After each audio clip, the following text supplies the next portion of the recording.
This program is brought to you by thepodcastfactory.com.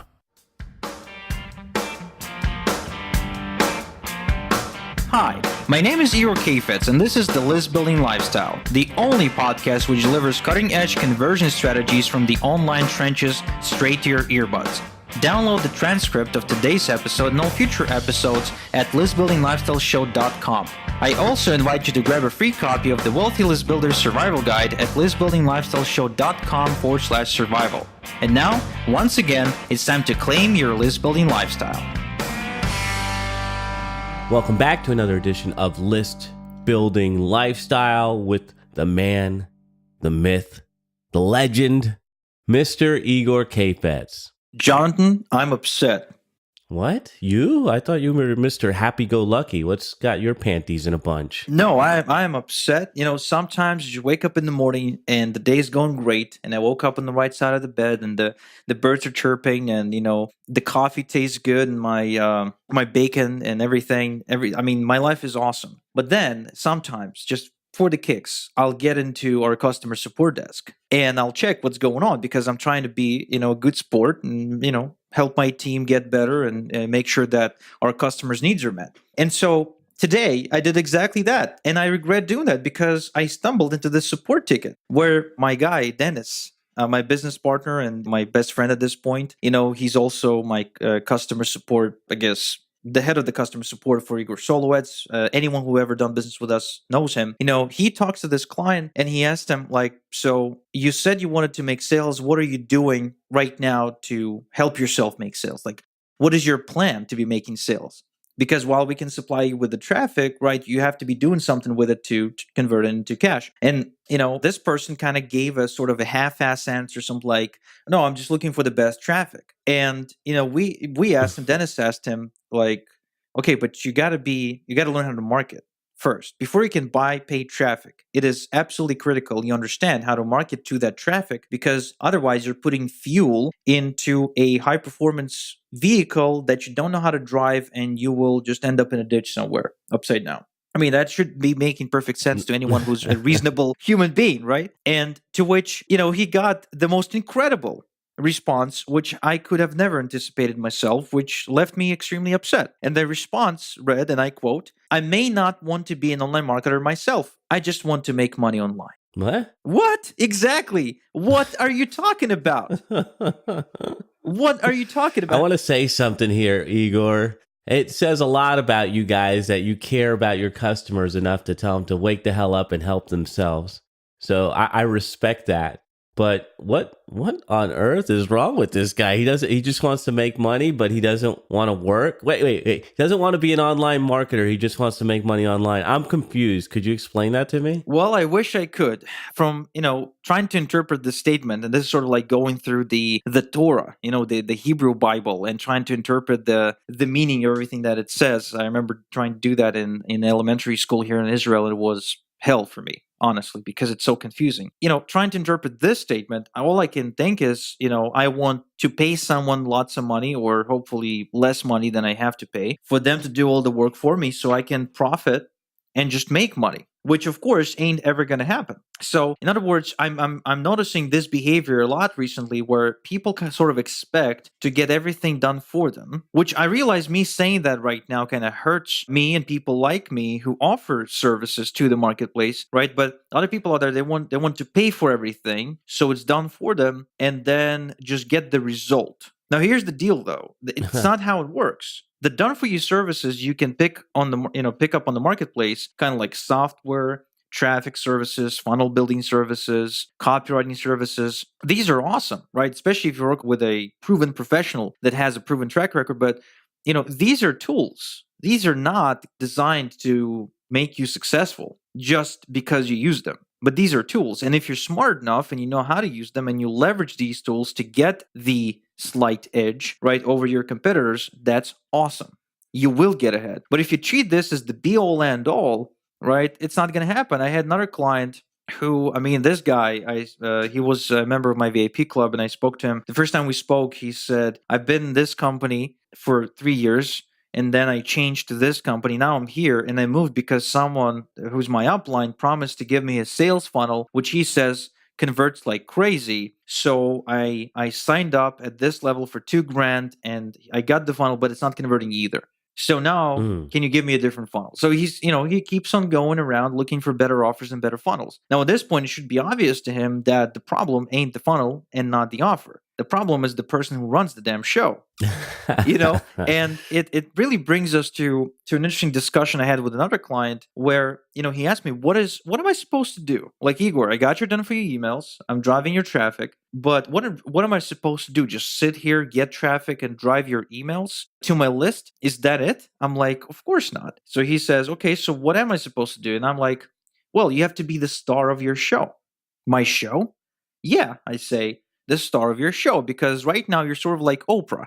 You are becoming a star, and you're building media and presence and real estate online that would drive traffic to the offers you will eventually recommend. So if your business opportunity is the is the book in Oprah's book club, then you have to become Oprah recommending the damn books. And remember, Oprah had tremendous influence over the marketplace. She partially created people like Robert Kiyosaki, for example. Did you know that nobody wanted to publish Kiyosaki? He actually went to 24 publishing houses. Everybody denied him. Okay, he self-published the book, and eventually it somehow ended up on Oprah's desk, and she invited him to the show. Camera is on, lights on. They do the show. 60 minutes later, cameras are off, lights are off. She turns around, she says, "You're welcome. I just sold 1 million copies of your book." She turned him into a bestseller overnight. Unbelievable. Nice to have that kind of power, huh? Yeah, absolutely. Now, obviously, you don't want to become Oprah, right? It's a bit of a too big of a gap between where you are right now and where you want to be. But you do want to build a tribe of your own, which hangs on to your every word, just like housewives would hang on to Oprah, where you get respect, just like Oprah was respected, right? At that point, you can recommend the company, you can recommend a business opportunity, and people will actually listen and act on your recommendation. Sometimes it's hard to see that. So I want to turn it around into like the way that you and I work together, not trying to plug my business, but I have a done for you podcasting thing. But if I told you, Igor, this is done for you, and you didn't show up and record these shows, what exactly would we have to work with? Not much. Not much. Right. I mean, dead air? Like, come on, man. You got to put something into it to expect a return. Now, are people looking at this as if it was like a passive stock investment or something where they could just throw money in and it grows? Is that what they're thinking? Yeah, but even that doesn't work, Jonathan. We all heard of the stories of, stockbrokers that give bad advice, and we all know that stockbrokers have no freaking clue, where the stock is going to go. We all read it and saw it in The Wolf of Wall Street. Remember that scene with Matthew McConaughey and Leo DiCaprio where he's like, the least of all people, stockbrokers, are supposed to know where the stock goes. It goes up and it goes down, we don't know. Our job is to keep the money in the game. We just keep them, spending that money. So I'll give you a better example, actually, with your podcasting service. So when I started working with you, you've had a blueprint. You still have it. You definitely wrote about it in your recent newsletter edition, the podcast module, where you are able to get the show into the new and noteworthy section of iTunes, which I am still there, by the way, for Israel. I am one of the top podcasters in Israel, as it turns out. Did not know that. In the business category. Nice. And I was, for about 2 months, I was in the new and noteworthy in the States as well, which is awesome. Now, that didn't just happen, right? Because while you had the blueprint and you told me what to do, I had to go out there. I had to, get deep with my market. I had to write the sequence for the list. I had to go out and promote, to get people on that list. So I'm sort of revealing your blueprint, man. I'm sorry. So it's all good. Yeah, but there was work involved. And so I've done my part, and it was the mutual, right? The contribution from your side and my side that created the end result. So while I used the tool, and in this case, you were my tool, you were my slight edge in my modest beginnings of podcasting, it didn't just happen. I had to make it happen with your help. Same thing with any other tool you pick up in the marketplace to promote your business, to enhance your business, to hit your goals. You know what? Even the Tony Robbins seminars, let's take those. I mean, those are freaking amazing, right? People go there. They're pumped up. They walk on hot coals. They do all kinds of crazy shit. But a lot of them come back home pumped up, 2 days later, the whole effect wears off, and they're exactly where they were because they don't do anything. So does it mean that the seminar is not good? Does it mean that Tony Robbins is a fraud?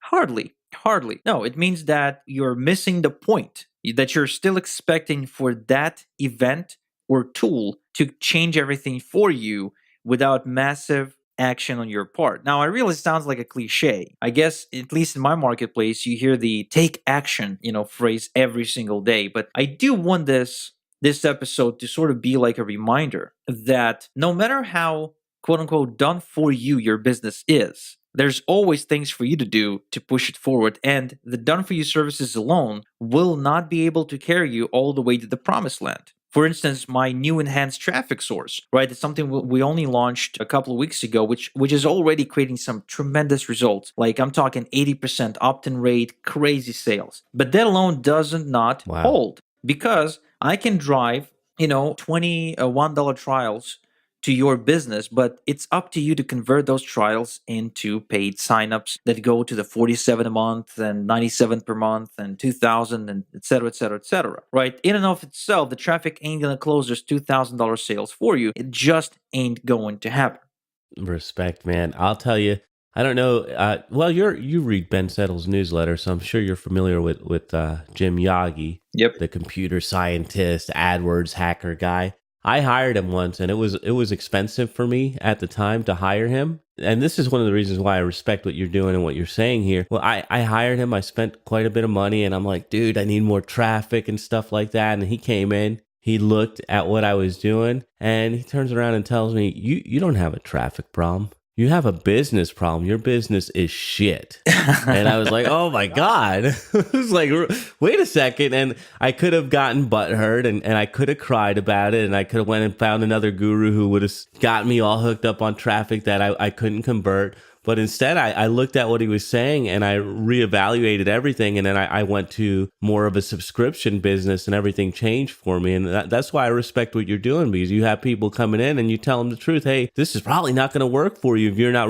willing to work the plan. Not everybody is willing to do that because they're so gosh darn greedy. And that's why I appreciate you, Igor. Well, you're welcome, my friend. So here's what I'm saying.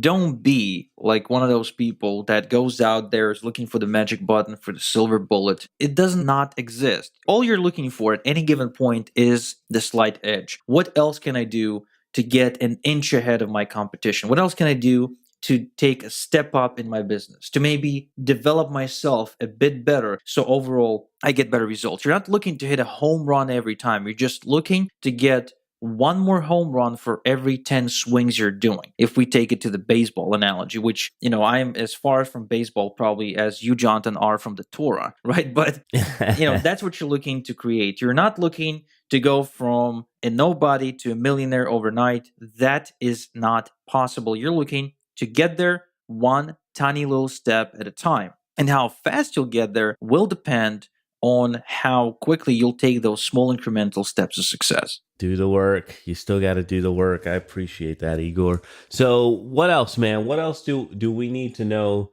about this? Well, what I would do is I would probably go and find some old Oprah and Dr. Phil footage, because these are infotainment personalities in two different niches that create content because they produce content on a weekly or daily basis, right? They made it entertaining enough for us to want to watch it. And they always either recommended a product or made money in some other way. So your job is to become the star of your own Oprah show. And if you're fighting that idea, if you're actually like, when I say this, if you cringe, you have to now find out why that is uncomfortable to you and recognize that unless you are willing to become that, you won't likely make a lot of money online. Now, you might go ahead and say, but wait, Igor, wait. There's those people out there. They're incognito, right? Nobody hears about them. Nobody talks about them. They're like kind of behind the scenes, but they're making a crazy amount of money. Well, yes, there are people like that. And you know what?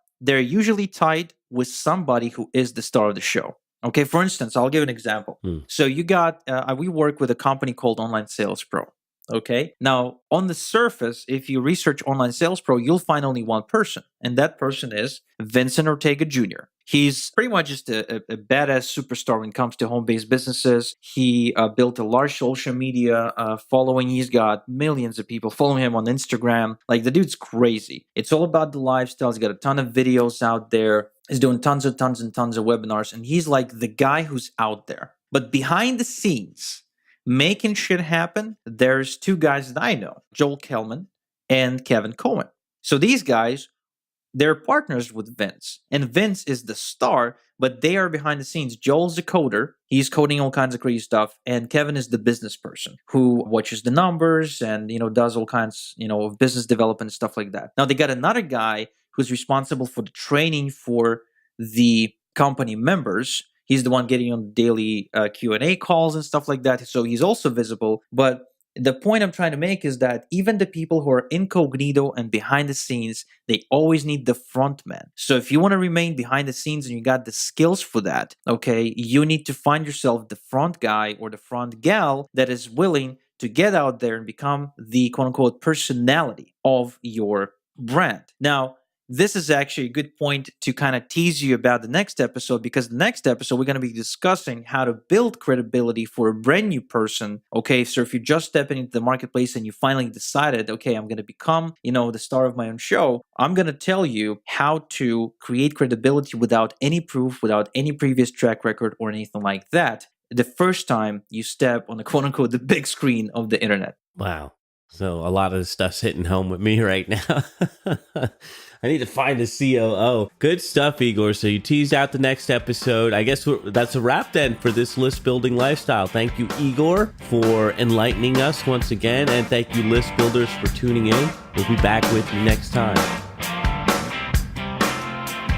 Thank you for listening to the List Building Lifestyle. Make sure to subscribe on iTunes or Google Play to never miss an episode. Because who knows, just one conversion tactic we share on the show might double your list and double your business. Download the transcript of today's episode and all future episodes at listbuildinglifestyleshow.com. And don't forget to claim your complimentary copy of the Wealthy List Builder Survival Guide at listbuildinglifestyleshow.com/survival.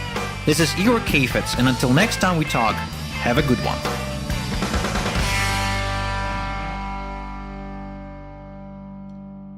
This is the podcastfactory.com.